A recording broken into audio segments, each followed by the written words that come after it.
Lepo pozdravljeni v galeriji Družina. Lep večer, pesem, s katero smo začeli nocojšnje druženje. Zaželeli smo si, da je nocojšnji večer prepleten z več zgodbami. Rekli smo tudi, da bo pomladni, danes nam je sicer vreme malo zagodlo, ampak bo naš naslednji gost pričaral to pomladno vzdušje. Predstavila se nam bo revija Praznična, njen sodelavec in avtor knjige Matic Sever, zaključili ga bomo z avtorsko razstavo fotografij Mojce Klepec. Skozenj pa nas bo popeljal vokalni ansambel Elinor pod vodstvom Roberta Feguša. Pa predlagam še pomladni spev. Duši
Revija Praznična v vsakem letnem času prinaša navdihujoče zgodbe in spodbudo za iskanje prazničnih trenutkov v našem vsakdanu.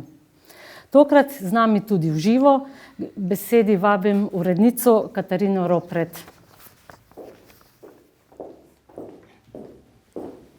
Dober večer, lepo pozdravljeni, lepo pozdravljam nocoj tukaj vse sodelavce, prijatelje, bralce revije Praznične, glavne zvezdnice današnjega večera. Tudi vsi tisti, ki revije morda še ne poznate, prav vsi si lahko tamle zunaj na stojalu vzamete svoj izvod in jo pobliže pogledate. Revijo Praznična izdaja založba Družina že od leta 2013. Mislim, da za Božič 2013 je izšla prva številka. Njene prve urednice takrat so bile Barbara Kastelec, naj nam tamle pomaha, da jo vidimo.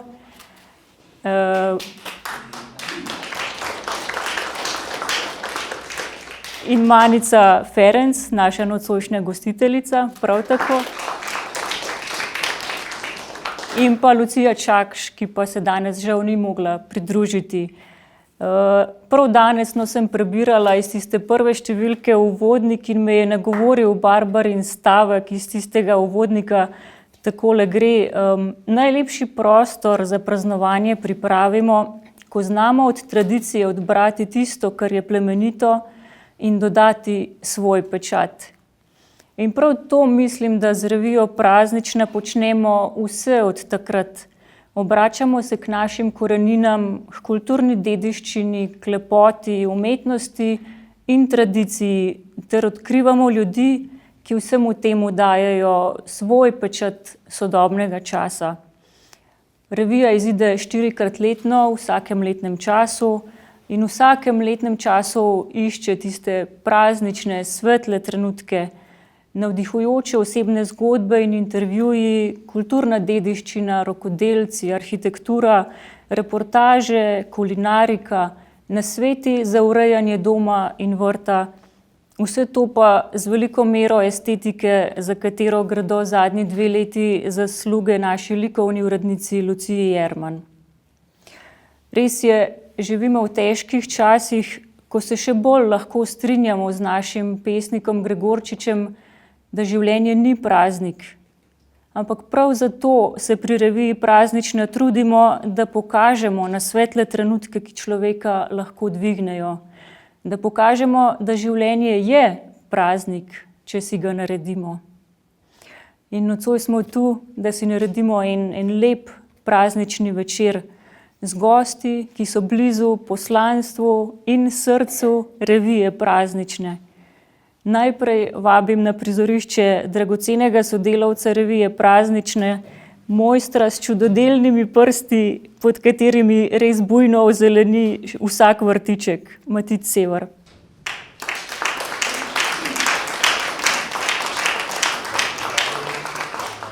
Matic pa dovoli, da najprej še par besed o tebi povem našim obiskovalcem. Matic Sever velja za enega največjih slovenskih poznavalcev trajnic in odličnega načrtovalca okrasnih vrtov. Vrtnarske izkušnje je pridobival pri vzdrževanju parka na hortikulturnem posestvu Jelene de Belder Kovačič v Belgiji, se izobraževal v belgijskem arboretumu Kolmthout, oblikoval alpske vrtove na Češkem in sodeloval pri pripravi prvega slovenskega razstavnega vrta na najprestižnejši vrtnarski razstavi Chelsea Flower Show v Londonu. Že več kot 10 let se posveča tudi vzgoji trajnic v svoji vrtnariji Karniola v Ljubljani. Prav minuli petek, ste po zimskem zatišju spet odprli svoja vrata. Poleg tega svetuje vrtnarjem, načrtuje zasaditve javnih ter zasebnih vrtov. Številne take zgodbe smo lani lahko v Praznični prebirali.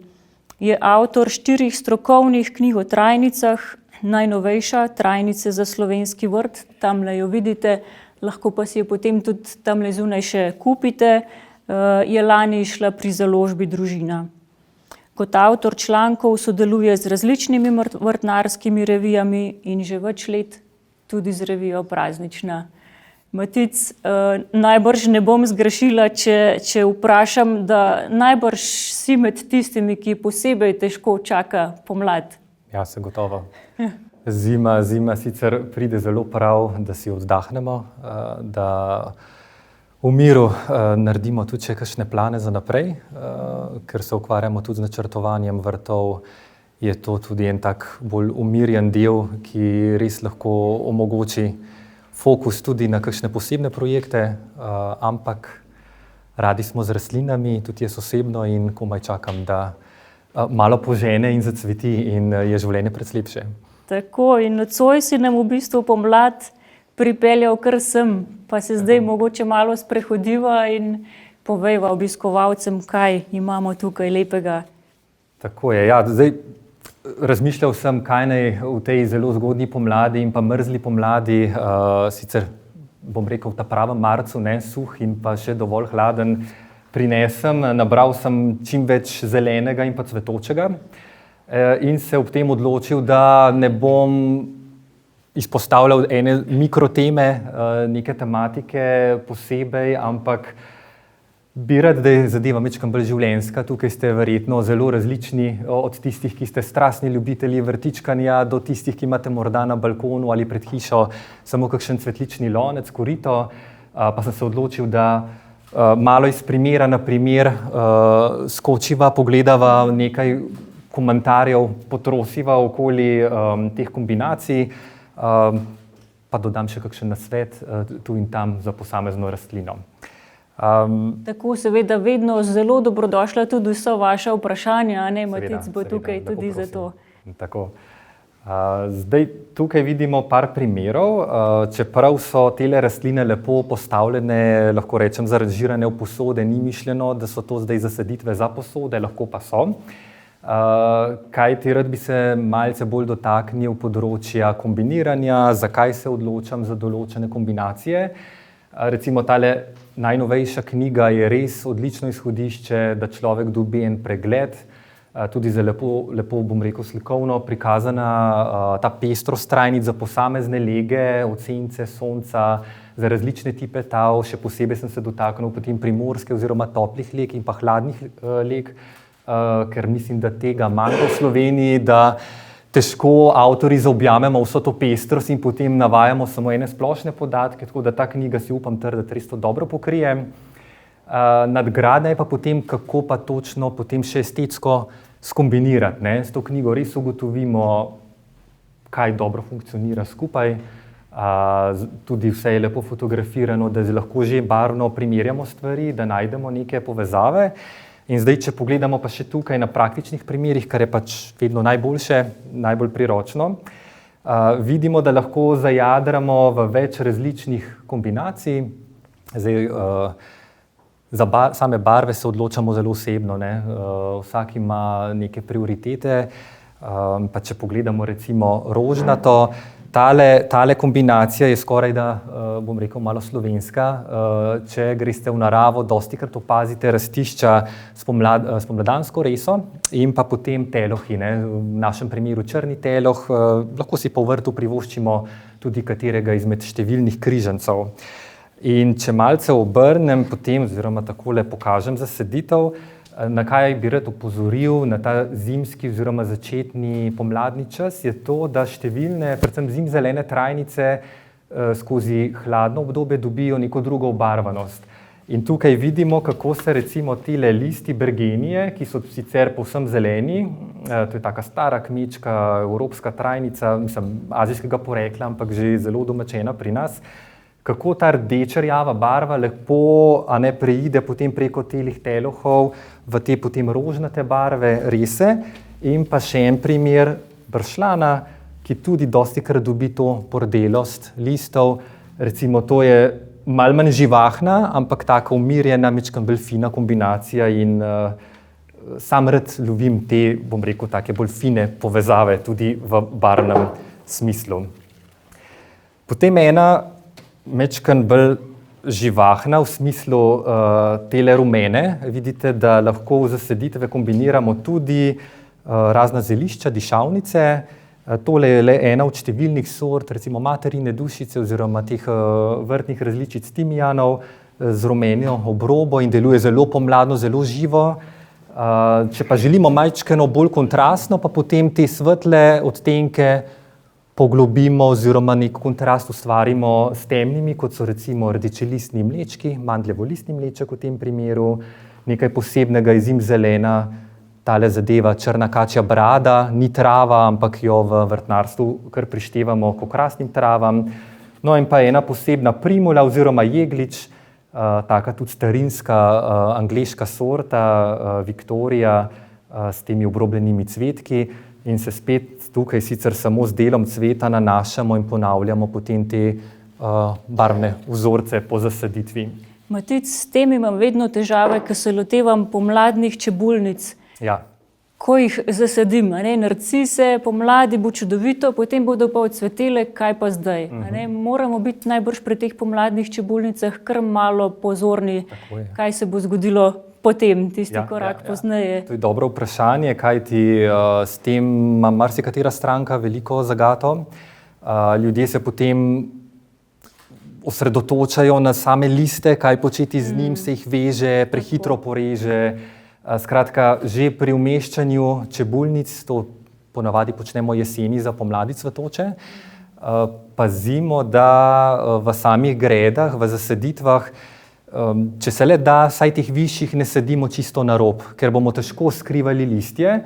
Tam posadimo res samo najnižje, kot so kakšni žafrani, narcise, tulipane in pa ostale, pa potem globlje noter v gredo, kajti spomladi potem skupaj z njimi že raste drugo rastje, se dviga, to se pravi, ko bo narcisa recimo odsvetela, bo ta čas že rastje začelo prekrivati in se bo izmenjala ta višina, tako da moramo majčkeno planirati vnaprej in ustvarjati neke vrste kamuflažo, in v bistvu že zakrivati tisto, kar bo grdo, in ustvariti neko sosledje. Bi pa dodal še to, tega se večkrat tudi v člankih in pa knjigah dotaknem pri čebulnicah. Seveda nas jeseni zelo premamijo tiste lepe slikce na zavojih, na paketkih teh čebulnic, ampak potem kar malo nekritično vsako leto pokupimo tiste, kar nam padajo res v oči, po domače rečeno naflancamo v ene kotičke, malo tu, malo tam, pozabimo, kaj je bilo prejšnje leto ali pa pač kopičimo, pa je potem majčkeno škoda. Jaz pravim, da pomlad je tudi z barvnega vidika lahko en odklon, malo enega preseka, mogoče enega našega stila, tistega sloga, ki nam je najbližje. Recimo, jaz sem osebno malo bolj nagnjen k tem umirjenim, bela, viola, modra, rožnata kombinacija s sivimi listi, to je meni tista res top kombinacija, ampak za pomlad si pa rečem, komaj čakamo, pa kratkotrajno je marsikatero to cvetenje in čebulnice so tiste, ki res lahko takrat doprinesejo eno novo zgodbo, takrat lahko naredite majčkeno bolj živahno zadevo, recimo kontrastna, tudi taka bolj naravna kombinacija je vijolično-rumena in je lahko vse v tej kombinaciji, potem pa to cveti in vi nadaljujete s tistim, kar je vam v osnovi lepo in se potem zadeva umirja čez poletje. Tako da pomlad je z vidika čebulnic, pa tudi kakšne druge pomladi cvetoče trajnice lahko ena druga zgodba in jo zamenjamo. Za malo energijskega buma. Saj veste, tudi gospa De Bilderjeva je večkrat to poudarila, ljudje se pač naveličamo. In jaz mislim, da je fino ne potem menjati vseh zasaditev na vrtu, ampak raj že v sosledju teh letnih časov poskrbeti za čim več pestrosti in pa menjave. Jeseni je treba biti že pridena, ne si omenjal v zadnjem članku zdaj. Ja. Za čebulnice imam kar težavo, mi je kar malo zoprno za koga, ki pride na vrtnarijo, mi bi pa zdaj kupili tulipane pa narcise. Sej se jih dobi tudi v lončku, ampak to ni to, to je treba res jeseni poskrbeti za te zadeve. Kaj pa trajnice, a jih je bolje saditi jeseni ali pomladi? Ja, zdaj stroka z mano vred zagovarja, tista špica najboljša je sigurno konec septembra, oktobra, zato ker so tla topla, to se pravi, se ta sadika še lepo uraste in brste bolj močne pripravi za pomlad. In jaz majčkeno bolj posplošeno rečem, da jesensko sajenje doprinese skoraj eno sezono, preskočimo, ne? Ker spomladi, zdaj so tla zelo hladna in rastlina dolgo pravzaprav ne naredi nič kaj dosti, ne? In potem se vrašča čez poletje, če imamo smolo, je zelo vroče in sušno in spet rastlina slabo napreduje, če ni zalita. Tako da jesensko sajenje je najbolj varno, tudi sledi hladno, bolj vlažno obdobje, tako da če nismo ravno pazljivi ali pa smo odsotni, je to za par procentov bolj varno obdobje. Drugače pa zdaj vse te trajnice imamo na voljo v sadikah, tako da v teoriji mi lahko sadimo kadarkoli, kadar ni zmrznjeno, da pač res ne bi mogli fizično v tla nič skopati, ne. Sam pa pravim, da seveda zdaj, če so tla zmrznjena, še počakamo, potem pa nekje do maja je še tako za sigurno, z junijem, julijem je pa lahko že zelo vroče in je treba biti potem zalivalko, kar tudi vsaj na 2-3 dni zraven, odvisno kakšen tip tal imamo, ne. Tako da ja, jesensko sajenje je res špica, pa še nekaj, ne, če nismo najbolj vešči poznavalci rastlin, trajnic in pa tudi drugih zelenatih, lažje je z nečem, kar cveti, zeleni, postaviti po gredi, majčkeno popraviti, narediti kakšno korekcijo, kot pa zdajle. Zdaj, jaz sem sicer naredil tukaj najlepši nabor, ne, morate pa vedeti, da 80% rastlin na naši vrtnariji izgleda mrtvih, ne, je samo zemlja na lončku in ni nič. In zdaj to doma postaviti in je vse prazno in ne imeti predstave, kako bo to raslo in kaj bo iz tega, je malo težje za laika, no. Tako da tudi z tega vidika. Res izbrali najlepše od najlepšega. To je pač zdaj že kot da imamo pravzaprav že eno aprilsko-majsko zeleno zadevo, ne. No, toliko o tem. Jaz bi se dotaknil še majčkeno zelišč, in sicer v tem primeru zelišča so zelo priljubljena zadnja leta, pravi trend in mnogi posegajo tudi po lončnih zasaditvah, pa tudi na vrtovih ni potrebe, da se držimo samo tistega, bom rekel, zelo klasičnega pridelovalnega sistema, da je vse v vrsticah ali pa nekih šopkih. Tudi tam dajte si privoščiti, sploh če je zeliščni del vrta izpostavljen, se ga morda vidi z terase ali pa še korak dlje. Sam osebno rad načrtujem vrtove tako, da se zasaditve prepletajo, da je en del, ki je blizu recimo letne kuhinje, sicer okrasni, ampak so vkorporirana noter zelišča, ki tudi estetsko pašejo zraven in so pač tudi uporabna. In tukaj recimo samo en primer, kako lahko spet z neko rumeno, recimo mačeha je tukaj sicer čisto neka okrasna dvoletnica, samo za male popestritve, lahko naredimo en tak živahen rumeno-zelen nabor, ali pa po drugi strani lahko potem s temi rdečelistnimi žajblji in drugimi zelišči spet se navežemo na neke modro-vijolične cvetove, bele cvetove in spet ustvarjamo zgodbo barvno v eno drugo smer. Tako da dajte, res vas nagovarjam, kadar se odločate tudi za sama zelišča, majčkeno bolj pregledati tudi ta sortni nabor, kajti znotraj recimo materine dušice imate različne barve, znotraj žajblja se dobi različne barve, tako da se da zelo lepo ustvarjati tudi na tem področju. Pa so te barve tudi tako učinkovite, ti barvasti žajblji, mete, so tudi tako učinkovite, dišeče za kakšne čaje potem uporabljati, ali je to bolj posebno estetska zadeva? Zdaj sem res to predstavil zelo estetsko, mislim v tem smislu, ampak ja, marsikdo vpraša, ali pa reče, dajte mi raj kar zeleno varianto, ne, to je že vse neki skrižan pa umeten. Dejstvo je pravzaprav v tem, da če vzamemo materino dušico, timijan, imate recimo na voljo verzijo čisto klasičnega timijana, tista klasična kulinarična zadeva, potem imamo razne polegle, tudi naše te materine dušice, in odbrane so take, ki imajo recimo vonj limone, sladke limone, ampak ta ista verzija je tudi v pisani obliki in ni nič manj uporabna. Ima močan vonj, tudi okuse da konkretne, in je samo nadgradnja v še estetiki, ne? Da ni to samo tam nekje ob zelenjavnem vrtu za porezati za valonec, ampak da zadeva tudi lepo izgleda. Tako da to, kar je sortnih zelišč, pisane mete, pisani žajblji in tako naprej, vse odlično tudi za valonec. Tako, ni nič problema, ni samo za gledati, tega se nikar ne bojte. Takole.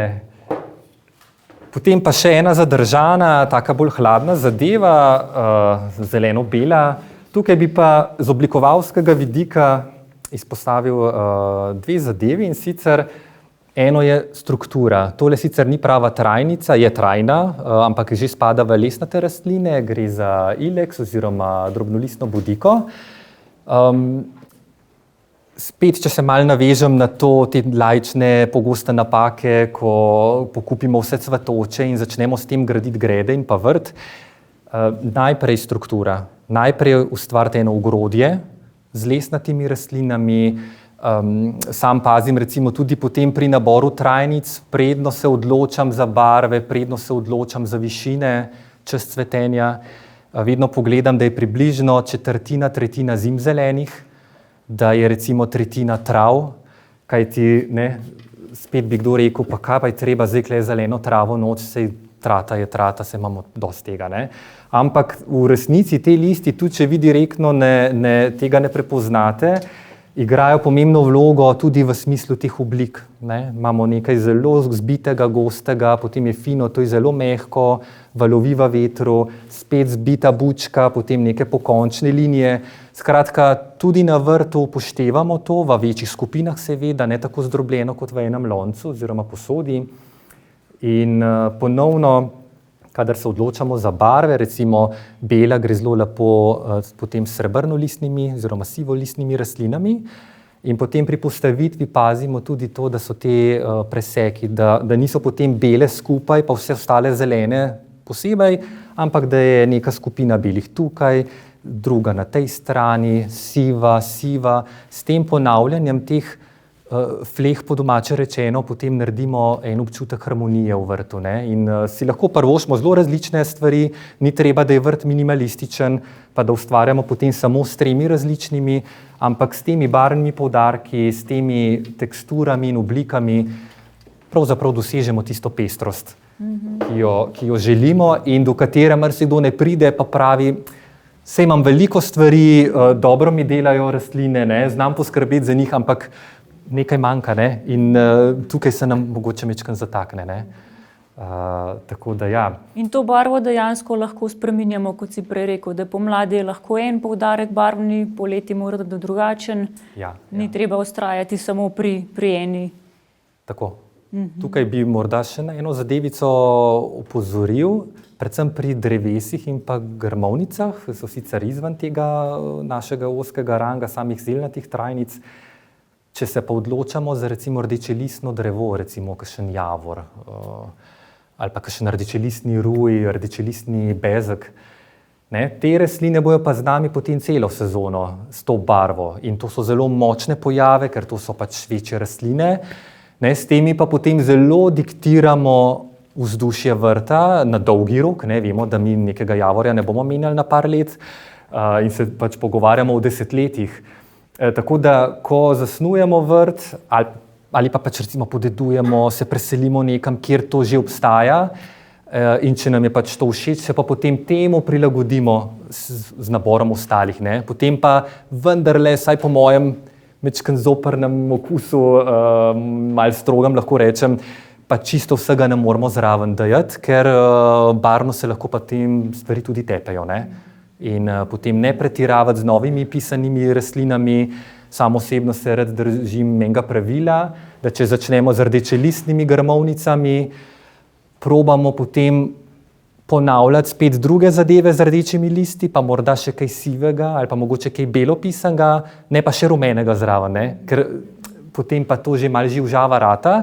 Če pa nadgradimo še s cvetočim, je pa to potem cela taka perzijska tapiserija oziroma preproga in lahko je všečno. Jaz ne bom nobenemu rekel, da ne sme imeti tega, ampak opozarjam, da je potem to velike energije in včasih lahko majčkeno deluje kot zmešnjava.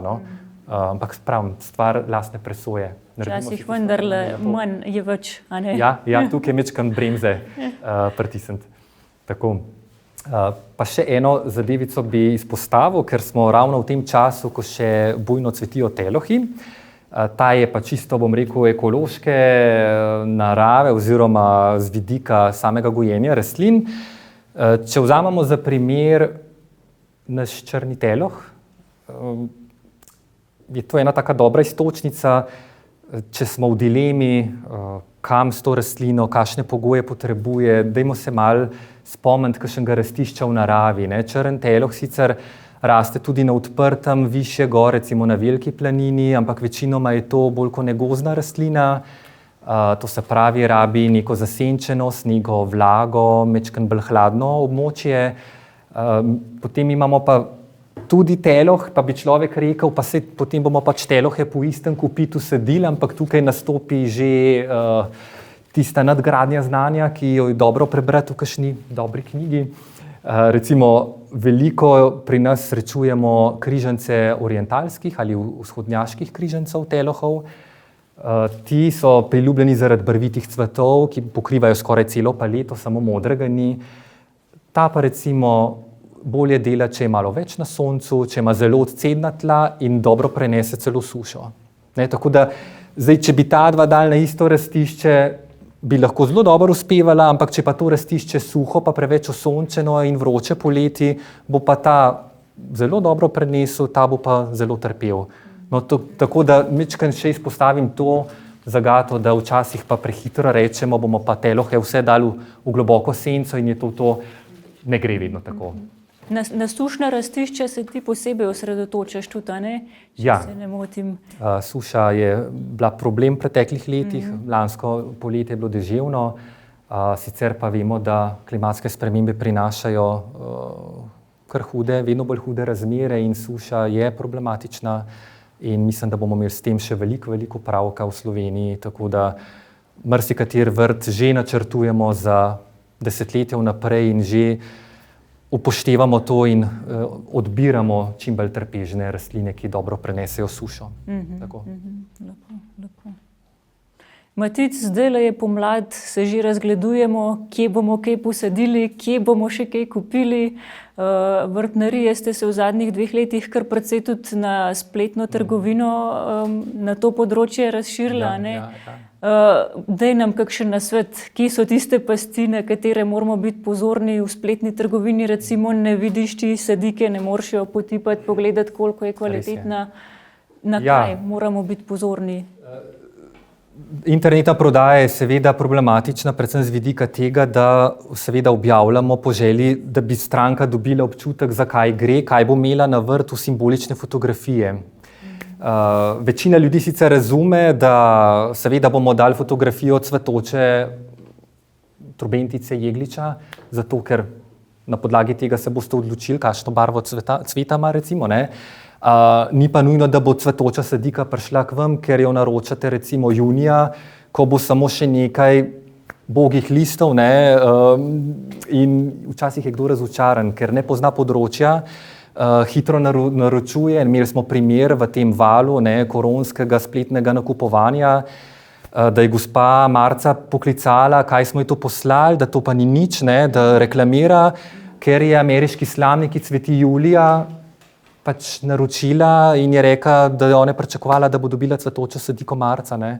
Ampak to ne gre. Tako da kot kupec moraš biti samokritičen, oceniti, a sploh veš, a se spoznaš na to, to je živa zadeva, ne. Kaj boš kupil, ampak recimo mi se zelo trudimo, da vsaj z velikostjo lončka tudi nakažemo, a je to tisti čist mali standarden lonček, to je 9-centimetrski oglad lonček, ki je standard za trajnico, ali je to že malo večja sadika v večjem loncu. Vsekakor pa priporočam, da se pokliče, se kakšno elektronsko sporočilo pošlje in povpraša, ne? Ker včasih smo pa res lahko v zagati in instant nakup opravimo na podlagi lepih fotografij, potem pa to ni to, ne? Največ napak pa naredimo, ker ne preberemo, no? To pa opažam pri kupcih. Ne prebere niti, kateri mesec cveti, niti kako velika je sadika. Tako, dajmo se informirati, dajmo si kakšno minuto več vzeti, pa potem poklikati pa kupiti zadevo. Mogoče kdo bi delil kakšno izkušnjo s svojim vrtnarjenjem ali pa kakšno vprašanje zastavil našemu gostu? Bi potem mogoče to v drugem delu Tudi večera lahko bolj še na koncu, sproščenem, seveda. bomo to postavili tukaj, pa se boste lahko z gospodom pogovarjali, pogledali tudi knjigo, vam jo z veseljem podpiše, ne? Tako da ne bomo predolgi. Tako, velja. Potem pa zaenkrat midva prepustiva oder naprej nastopajočim, ob koncu pa seveda na voljo Matic tudi še za vaše vprašanja. Ja, hvala.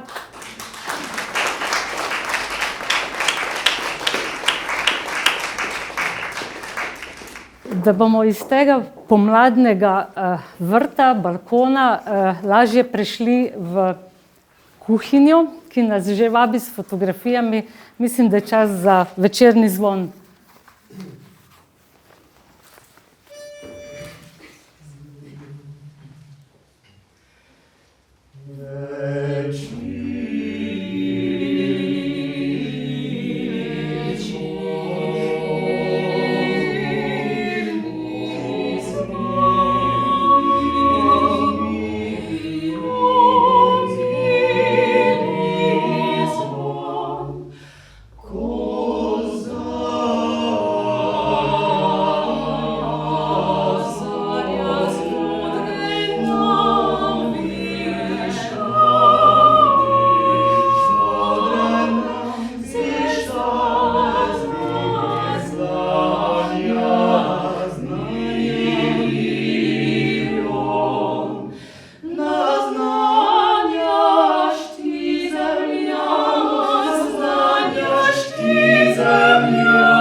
V galeriji Družina s ponosom predstavljamo in nocoj tudi odpiramo fotografsko razstavo Mojce Klepec.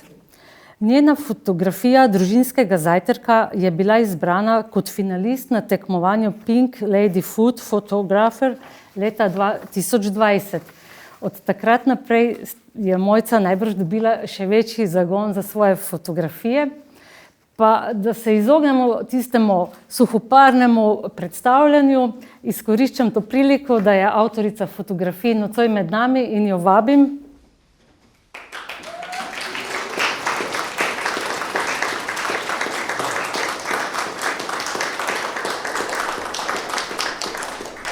Da jo predstavimo skozi pogovor. Gospa Mojca, vse vaše fotografije so čudovite in prava paša za oči. Kdaj ste se začeli resneje ukvarjati s fotografijo in zakaj ravno fotografija hrane? Hvala za lepe besede in hvala vsem, ki ste danes prišli.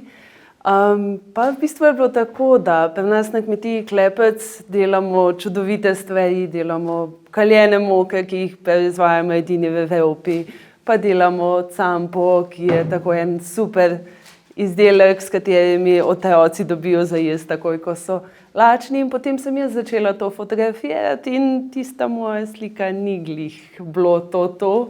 Ni na sliki bilo videti tega okusa, te topline, tega vsega, kar je v izdelkih s kmetije. In potem sem se začela izobraževati, sem začela čitati knjige, vpisala tečaj kompozicije in pa začela fotografirati. Tako, ne vem, kakšni 2 leti sem fotografirala vsak dan. Spomnim se enkrat, ko sem hotela sodelovati v nekem izzivu na Instagramu, ko so te neki challenge z predpisano temo. In sem hotela poslikati nekaj zelenega, nek zelen smuti, cel dan sem si zlagala to sliko v glavi. In potem je sonce že počasi padalo dol in jaz takrat še nisem imela umetne svetlobe, bilo pač samo sonce in nismo še končali z delom, pa sem potem kar vzela bicikel, pa šibala domov, po poti nabrala jabolke, ki sem jih potrebovala, zmešala smuti, pa ni bil dovolj zelen, sem vzela še malce maža, pa postavila sceno, sonce je že padalo dol. Je na koncu slika uspela, je bila odlična.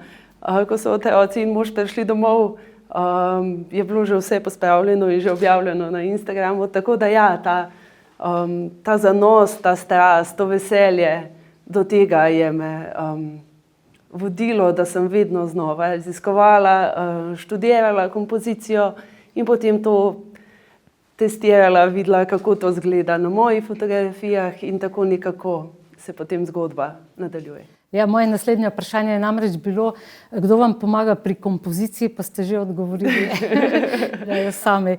Glejte, vaši modeli niso neke žive osebe, je hrana. A jo sami spečete? Skuhate, pripravite? No, največkrat jo spečem sama, včasih mama kaj speče, pa kliče, hej, čerka, imam nekaj zate, a boš? Potem tašča pridela najlepši paradižnik, ki je najbolj fotogeničen in iz tega nastane lepa fotografija. Včasih pa ni nič, potem pa slikam čaj ali pa kavo ali pa nekaj, ker pri lepi fotografiji se gre za to, da ujameš svetlobo na tak način, da gledalca zapelje v fotografijo, da pogleda tisto, da vidi tisto, kar hoče. In to je možno, ali če slikam kavo, ali če slikam potico, ali pa če slikam, ne vem, eno velikonočno veliko sceno. Da naredim fotografijo tako, da gledalec pogleda točno na tisto točko, kjer jaz želim, da gleda. Tako da ja, je pa seveda veliko, kar tudi pečem samo zato, da potem fotografiramo. Saj ne, da se kdo pritožuje. Pri fotografijah sodelujejo tudi, vidimo, otroci lahko vidimo, no? In tudi postopke fotografirate kdaj, ne?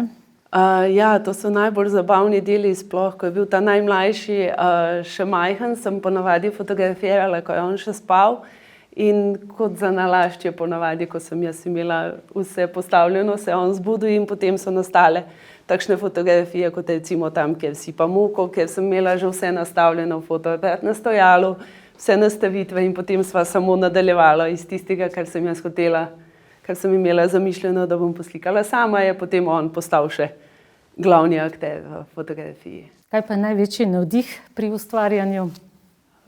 Navdih je povsod, se mi zdi, da če nekaj delaš s srcem, iz srca, da potem ni težko najti navdiha. Ne vem, hčerka iz šole prinese lonček glineni, ki ga je naredila, mami boš imela za slikati.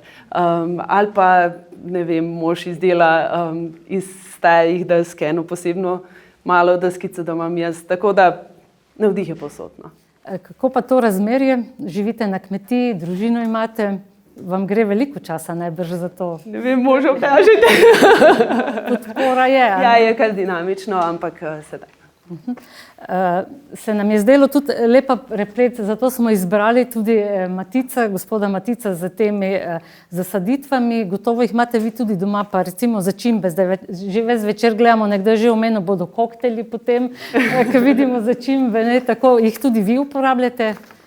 Tudi začimbe so čudovito, lepo dopolnilo pri fotografiji, da zapolnijo, da naredijo vzdušje, da povežejo zgodbo. Po čem pa bi rekli, se vaše fotografije drugačne od drugih? Kako jih vi vidite pri izzivu, ko vedno znova fotografirate? Vemo, da je zdaj veliko fotografij hrane, ne? Kje vi vidite ta izziv, zakaj tudi vi to počnete? Ali se ne primerjate z drugimi? Meni je to v bistvu moj način, kako izrazim sebe in se mi zdi, da na nek način mogoče ujamem trenutek, ki ga je težko ujeti drugače in pa se mi zdi, da v vsako sliko dam sebe. Da pa se z ostalimi primerjam, ja, zanimivo je pogledati, kaj ostali delajo, ampak vsak po svoje vidi svetlobo, vsak po svoje želi predstaviti to, kaj dela.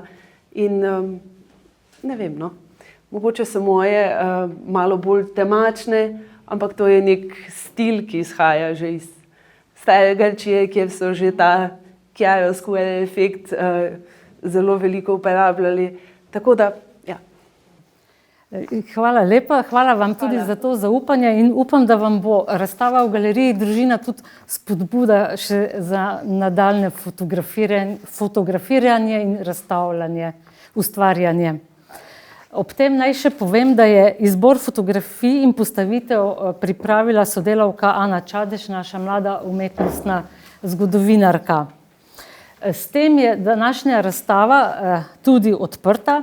Preden pa vas povabim v bolj sproščen del večera, v preddverje, kjer lahko tudi po naši stari slovenski navadi nazdravimo, kakšno rečemo. Naj povem tudi, da so mafini, ki so spečeni na pultu iz kaljene moke, iz kmetije Klepec in po receptu gospe Mojce. Za zaključek pa črni kos.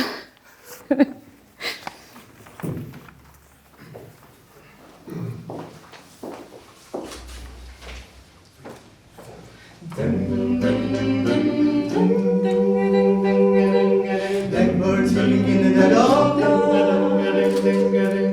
Babies broken wings and learn to fly. All your life, you were only waiting for this moment to arrive.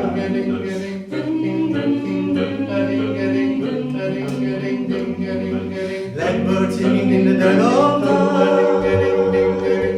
Babies open eyes and learn to see. All your life, you were only waiting for this moment to be free.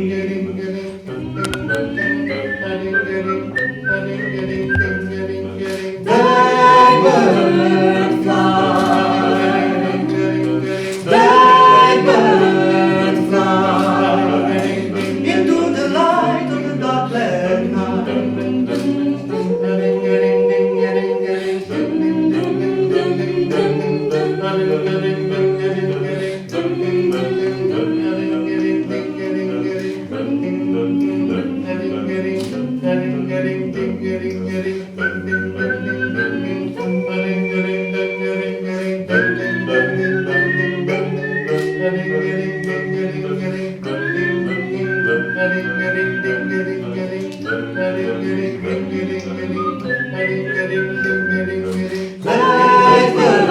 Blackbird fly, blackbird fly into the light of the dark black night.